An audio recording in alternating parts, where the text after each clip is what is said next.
Welcome to Telugu scribe. నేను మీ journalist Arun.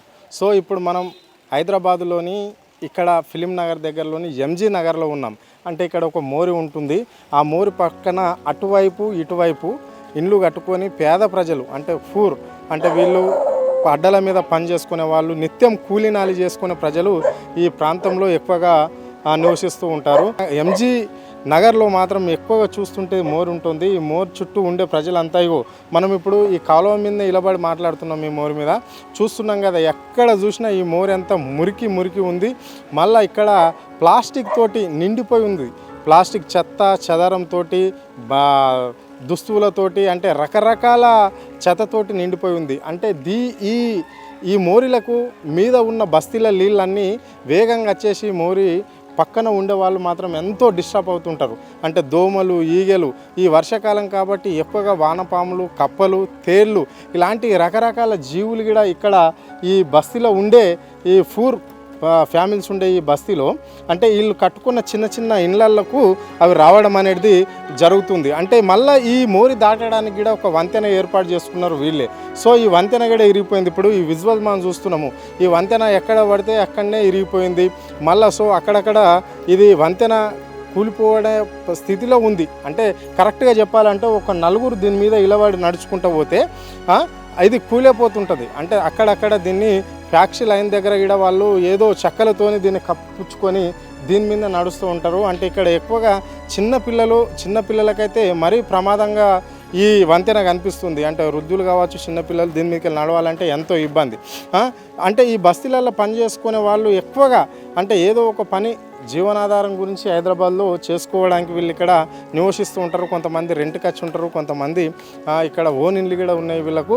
అంటే ఈ బస్తీలో ఇంత పెద్ద కాలువ, అంటే మినిమం దీనిలో ఈ కాలువ ఉంటే ఓకే, కానీ ఇందులో ఉన్న చెత్తను చెదారాన్ని కూడా ఇక్కడ ప్రభుత్వం కానీ అధికారులు కానీ దీనికి సంబంధించిన వాళ్ళు ఎవరు కూడా ఇది తీయడం అనేది లేదన్నట్లా స్పష్టంగా మనకు విజువల్స్లో అయితే కనిపిస్తుంది. సో ఇప్పుడు మనతో పాటు ఇక్కడ సంబంధించిన ఈ బస్తీకి సంబంధించిన వాళ్ళు, అంటే ఈ పక్క ఇండ్లు, అంటే మోరికి అటువైపు ఇటువైపు ఉన్న ఇండ్ల పబ్లిక్ మాత్రం ఇప్పుడు మనతో ఉన్నారు. వాళ్ళని అడిగి తెలుసుకునే ప్రయత్నం అయితే చేద్దాం. అంటే ఈ మోరి వల్ల ఎలాంటి ఇబ్బందులు పడుతున్నారు, వర్షాకాలంలో వీళ్ళు ఏ సమస్యలను ఎక్కువగా ఫేస్ చేస్తుంటారు, అంటే వర్షాకాలమే కావచ్చు, చలికాలం, ఎండాకాలం, అంటే ఎక్కువగా ఎలాంటి ఇబ్బందులు ఎదుర్కొంటున్నారని చెప్పేసి వాళ్ళని అడిగి తెలుసుకునే ప్రయత్నం అయితే చేద్దాం.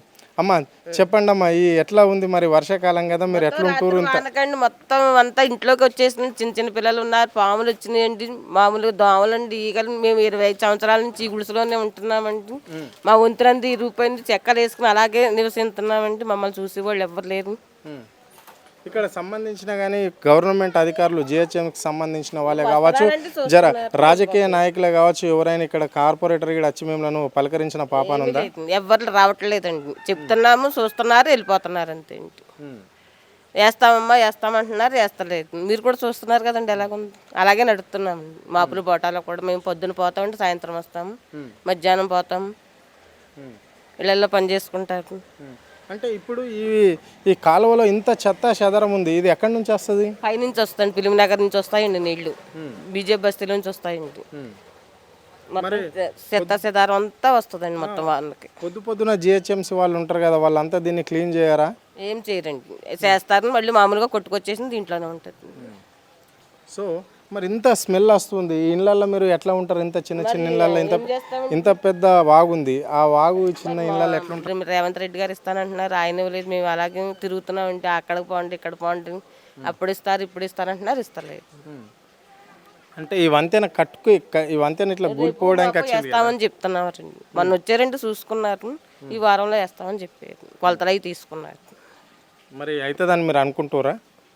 మరి వేస్తామన్నారు కదా, వేస్తామన్నారండి, మరి వేస్తారని అనుకుంటే. ఎవరైనా పెడతానంటే నమ్ముతాం కదండి, కొడతానంటే భయం. కానీ వేస్తామని చెప్పారండి. మరి ఈ వారం రోజుల్లో అయ్యపోతుంది, అప్పుడు రేవంత్ రెడ్డి గారి దగ్గరికి వెళ్తాం. అంటే ఇప్పుడు ఇంత చెత్త ఉంది, ఇంత మురికి నీళ్ళు, ఇక్కడ దోమలు మనకు స్పష్టంగా కనిపిస్తున్నాయి, ఈగలు కనిపిస్తున్నాయి. దానివల్ల మీరు ఎలాంటి ప్రాబ్లమ్స్ వస్తున్నాయి, మీకు ఎలాంటి ఇబ్బంది అవుతుంది, ఎలాంటి ప్రాబ్లమ్స్ వస్తున్నాయి, ఎలాంటి రోగాలు వస్తున్నాయి దానివల్ల? మొన్నటి వరకు జ్వరాలు వచ్చినాయండి, చిన్న పిల్లలు ఉన్నారు. అలాగే దవాఖానకి వెళ్తున్నాం, వస్తున్నాం, చూపించుకుంటున్నాం, పొద్దున్న వెళ్తాం, మధ్యాహ్నం వస్తాం, కష్టం చేసుకుంటే ఆ డబ్బులు పట్టుకొస్తాం, దవాఖానకు వస్తాం. అంతేనా?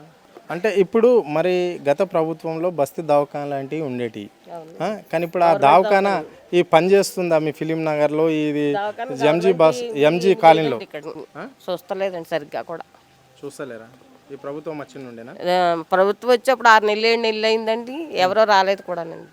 ఇక్కడ జ్వరాలు వచ్చి అలాగే ఉంటున్నారు, దవాఖాన ప్రైవేట్ దవాఖానకి వెళ్తున్నారు, చూపించుకుంటున్నారు, వస్తున్నారు అంతే. మరి ప్రైవేట్ దవాఖానలోకి వెళ్ళాలంటే డబ్బులు ఎక్కడికి వెళ్ళి వస్తున్నాయమ్మా పని చేసుకుంటారు కదా మీరు మరి పొద్దుట పోతామండి, మధ్యాహ్నం వస్తాము, అయ్యే డబ్బులు అట్టుకెళ్ళి దవాఖానకి వేసుకుంటాం. అంటే ప్రైవేట్ దవాఖానలలో ఖర్చు ఎట్లా వస్తుంటుంది ఉంటుందండి ప్రైవేట్ రోగాలు బట్టి వేస్తాడండి. అన్న ఏందన్న ఇంతగానో మురికి వాడ ఇక్కడ మురికి నీళ్ళు వస్తున్నాయి, ఇక్కడ మీ వాడ ఉంది, మీ ఇండ్లు ఉన్నాయి, వర్షాకాలంలో మీరు ఎలాంటి ఇబ్బందులు పడుతున్నారు, ఎలాంటి ప్రాబ్లమ్స్ వస్తున్నాయి ఎక్కువగా?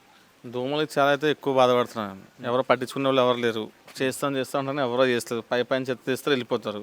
ఇది పట్టించుకునే వెళ్తే ఎవరు లేరు అసలు పట్టించుకుంటారు. ఎవరైనా వస్తామంటే చేద్దాం అంటారు, ఎవరో చేస్తుంది ఏమన్నా. ఎవరి దగ్గరికి వెళ్ళాలనేసి ఎవరు పట్టించుకుంటారు అసలు. అంటే ఇప్పుడు ఈ వంతెన ఉంది, వంతెన మీదకి వెళ్ళి ఎప్పుడన్నా ఎవరైనా పడ్డారా? ఇది ఇరిగిపోయింది. చాలా మంది పడ్డారు, పడ్డాడు మళ్ళీ తీసుకుంటున్నాం వాళ్ళని అంతే. మరి ఏం చేస్తాం, మరి ఎవరు పట్టించుకుంటారు. చేస్తామన్నారు, ఇది కూడా బాగా చేస్తుంది ఎవరు రావట్లేదు, ఎవరు పట్టించుకుంటారు. ఎలక్షన్ ముందు వస్తున్నారు, చేద్దామన్నారు, ఇప్పుడు దాకా పట్టించుకుంటారు అసలు. ఇప్పుడు రేవంత్ రెడ్డి పాలన 8 నెలలు అయ్యాయి కదా వచ్చి, ఒక్కసారి కూడా ఇక్కడ వచ్చిన ఎవ్వరు రాలేదు ఇక్కడికి ఇప్పుడు మటుకి. ఎలక్షన్ అయిన తర్వాత రాలేదు, ఎవ్వరు రాలేదు వస్తాను. ఎలక్షన్ కూడా మళ్ళీ ఎలక్షన్కి వస్తారు 5 సంవత్సరాలకు ఒకసారి, మళ్ళీ ఎవరైనా వస్తే అంతే. ఇప్పుడు దాకా మళ్ళీ ఎవరు రారు. ఇంకా అప్పుడు వచ్చినప్పుడు మీరు అడగరా? అంటే చేద్దాం అంటున్నారు అంతే, వెళ్ళిపోతారు. 3 నెలలకు వచ్చారు ఎమ్మెల్యే, ఎలక్షన్ అంతా చేద్దామన్నారు. ఇప్పుడు దాకా మళ్ళీ ఎవ్వరు రాలేదు. వర్షం వస్తుంటే రోజు నీళ్ళు పైకి వస్తున్నాయి. చిన్నపిల్లలతో మేము చాలా ఇబ్బంది పడుతున్నాం చాలా ఇక్కడ. డైలీ వస్తాం, గట్టిగా వర్షం వస్తే నీళ్ళు పైకి వస్తే ఇంట్లోకి వస్తాయి నీళ్ళు. మరి చెత్త ఈ చెదారం అంతా ఎక్కడ వస్తుంటుంది? ఇంకా వస్తుంది, అలా పైకి వస్తుంది, మళ్ళీ నీళ్ళు తగ్గ మళ్ళీ వెళ్తుంది కిందకి అంతే. అది ఇంకా అంతమించి వేరే మార్గం లేదు. తీస్తామంటారు, తీరు సరిగ్గానే పట్టించుకునే వెళ్తే ఎవరు లేదు ప్రస్తుతానికి అయితే. ఇంకా అదే మా పరిస్థితి 20 సంవత్సరాల నుంచి ఇదే ఉంది మాకు. అంటే ఇప్పుడు ఈ 8 నెలల కాలంలో ఇక్కడ ఇంత గలీజ్గా కనిపిస్తుంది. అంటే అక్కడ మీదకి వెళ్ళి వాటరు, మళ్ళీ బట్టలు, బొంతలు, మళ్ళీ ఈ ప్లాస్టిక్ సంబంధించి మొత్తం ఇది ఒక పార్కం ఉంటేనేమో కొంచెం బాగుండేదేమో, కానీ అక్కడ లేకుండా అక్కడక్కడ చెత్త మొత్తం ప్లాస్టిక్ తోటి ఆగిపోయింది. అంటే ఇక్కడ ఈ ఆడిన దోమలు, ఈగలు, పాములు, తేళ్ళు వస్తుంటాయి కదా, అవి వచ్చినప్పుడు మీరు ఏ విధంగా జాగ్రత్తలు తీసుకుంటారు? ఇంకేం చేయాలి, వెళ్తే ఆ పక్కకి వెళ్తాం నీళ్ళు చెప్పి, నీళ్ళు తగ్గిన తర్వాత మళ్ళీ మా ఇంట్లో మేము వస్తాం అంతే. ఇంకా అంతమించి ఏం లేదు. ఒక నైట్ నచ్చి ఆ రోడ్డు మీద ఉండవలసింది తప్పదు. ఇంకా మరి అంతే, మరి ఏం చేస్తాం, నీళ్ళకి వస్తే చిన్నపిల్లలు ఉంటారు, రోడ్డు మీద నుంచోవాలి. ఇంకా అంతే, ఎవరింట్లోకి వెళ్ళినా పడుకోవాలి ఆ పక్కన ఉంటే, ఖాళీగా ఉంటే. మరి ఆ పక్కన ఉండి పండుకోవడానికి వాళ్ళు హెల్ప్ చేస్తారా మీకు? పనులు చేస్తారు, ఒక నైట్ అయితే చేస్తారు, రోజు చేరు కానీ రోజైనా చేస్తారు. డైలీ చేరు కదా వాళ్ళు కూడా, ఏదో ఒకసారి చేస్తారు అంతే వాళ్ళు కూడా. కానీ వర్షాకాలం మాత్రం డైలీ మాకు ఇబ్బంది, మస్తు ఇబ్బంది. ఇప్పుడు 1 గంట అయితే వర్షం వచ్చిన పైకి వస్తే మొత్తం అని. ఈ బ్రిడ్జి కూడా పోయింది, దీన్ని కూడా చేస్తామన్నారు. ఇది అట్లా ఉంది, 1 ఇయర్ నుంచి ఇలాగ ఉంది కూడా.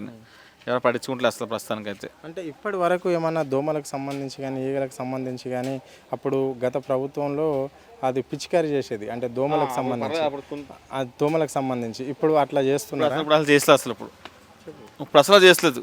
8 నెలల నుంచి అసలు దోమలు మందు కొడతలేదు ఇందులో నుంచి అసలు. దోమలు మందే కొడతారు, రోడ్లు కూడా సరిగ్గా శుభ్రం చేస్తుంది అసలు. ఎక్కడ చెప్తే అక్కడే ఉంటుంది. చూసినా కదా మీరే మొత్తం కాళ్ళు ఎట్లా వస్తున్నాయి, నీళ్ళు కాళ్ళు ఎట్లా ఉంది ఏంటనేది. ఎక్కడ శుభ్రం చేస్తారు అసలు బస్సులు అయితే. గత ప్రభుత్వంలో ఎట్లుండే? అది కొంచెం పర్వాలేదు, చేసేవాళ్ళు కొంచెం అప్పుడు. అంటే ఏమేమి చేసేవాళ్ళు గత ప్రభుత్వంలో? ఈ బస్సు గురించి ఏం చేయలేదు ఇప్పుడు వాటికి. ఈ బస్సులో వచ్చి ఇప్పుడు వాటికి ఏం చేయలేదు ఇప్పుడు వాటికి. లైట్లు పోతే సాయంత్రం కరెంటు పోతే లైట్లు కూడా లేదు ప్రస్తుతానికి. నైట్లో చీకటి చిన్నపిల్లలు ఎలాగ వెళ్ళాలి ఏంటనేది కూడా ఉండదు, లైట్లు కూడా లేదు. ఆ లైట్లు వేయించమని చెప్తే చేయిద్దాం అంటారు ఎవరన్నా సరే. ఎవరు పట్టించుకున్నైతే ఎవ్వరు లేరు ప్రస్తుతానికి. ఇక్కడ చాలామంది చిన్నపిల్లలు ఉంటారు, ముసళ్ళు ఉంటారు, అందరూ ఉంటారు.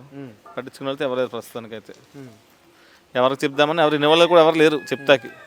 అట్లా ఉంది పరిస్థితి. ఇప్పుడు డెంగ్యూ, మలేరియా అలాంటి వ్యాధులు వచ్చి ఇబ్బంది పడుతున్నారా ఈ దోమల వల్ల మీ బస్తీలో? వస్తాం, చిన్నపిల్లలకు వస్తే చాలామంది ఇప్పుడు ఆల్రెడీ చాలామందికి జ్వరాలు ఉన్నాయి కట్టమైన ఈ లైన్లో. పెద్దోళ్ళకి చిన్నోళ్ళకి కూడా ఉన్నాయి. కానీ ఇంకేం చేసి ఎవరికి చెప్పినా ఏం చెప్తారు, చూద్దామంటారు తప్ప ఎవరైతే పట్టించుకుని ఎవరు లేరు ప్రస్తుతానికి అయితే. మరి రేవంత్ రెడ్డి పేదల ప్రభుత్వము, బడుగు బలహీనల వర్గాలకే మేలు చేసే ప్రభుత్వం ఇది అన్నాడు. మరి ఏంది దాని మీద ఎట్లా చూస్తారు? సంబంధించిన మనుషులు లేరు కదా ఇక్కడ చేస్తాకి. ఇక్కడ ఆయనకు సంబంధించిన మనుషులు లేరు. ఏమన్నంటే మా ప్రభుత్వం అంత కాదు అంటున్నారు వీళ్ళు. అలాగని పనులు ఆగిపోతున్నాయి మొత్తం అని. ఏమైనా అప్పీల్ చేస్తారా మీరు గవర్నమెంట్కు? చెప్తున్నాం ఆల్రెడీ మేము. ఎవరైనా వస్తే మీరు ఇలా టీవీల ద్వారా కూడా చెప్తున్నాం మేము. ఎంచారా ప్రాబ్లం సాల్వ్ అవుతుంది, అది సాల్వ్ చేస్తామంటున్నారు, సాల్వ్ చేస్తలేదు. అమ్మా చెప్పమ్మా, ఎలాంటి ఇబ్బందులు పడుతున్నావు? ఈ గల్లీలో ఇట్లా ఉంది మొత్తం. మాకు 2 చిన్నపిల్లలు ఉన్నారు నాకు. దోమలు నైట్ దోమలు మస్తుగా వస్తున్నాయి. ఇంకా వాన పడితే మొత్తం దోమలు ఇల్లు మొత్తం దోమలే ఉన్నాయి. పురుగులు అవన్నీ ఇంట్లోకి వస్తున్నాయా? ఎలాంటి పురుగులు వస్తున్నాయి? ఏమేమి పురుగులు వస్తున్నాయి? అవి పురుగులు చిన్న చిన్నవి. లాంటివా? మరి దోమలకు మందు కొట్టడానికి ఇక్కడ ప్రభుత్వం అధికారులు కానీ జిహెచ్ఎంసీలు కానీ వస్తురా? వస్తలేరు. వస్తలేరు. ఇప్పుడు వస్తలేరా?